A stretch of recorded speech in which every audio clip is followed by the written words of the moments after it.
আপনারা তো গভীর ষড়যন্ত্রের শিকার হয়েছে। কিসের ষড়যন্ত্র স্যার? কিসের ষড়যন্ত্র স্যার? আমি একজন ডাক্তার, ডাক্তার মোহাম্মদ নজরুল ইসলাম খান।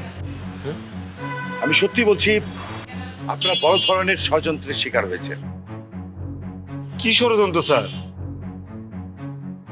আপনার বেবিটা তো নর্মালি ছিল, রিপোর্টে দেখা যাচ্ছে যে সবকিছু ঠিক আছে, বাট এইটা নর্মাল ডেলিভারি করলেই কিন্তু সে সুন্দরভাবে এই পৃথিবীতে আসতে পারত।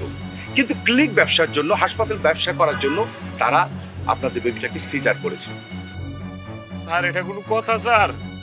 দেখছেন আমগোর মতো গরিব রে কেমনে হয় স্যার? এত বড় সাহস!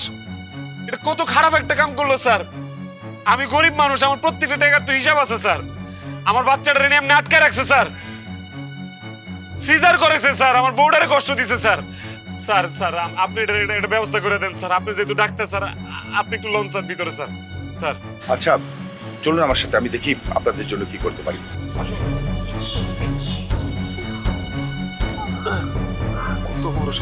তুমি আস্তে আস্তে আসো, আমি যাই। স্যার চলেন স্যার। না আপনি ডাক্তার পিকে, ডাক্তার পিকে, ডাক্তার পিকে,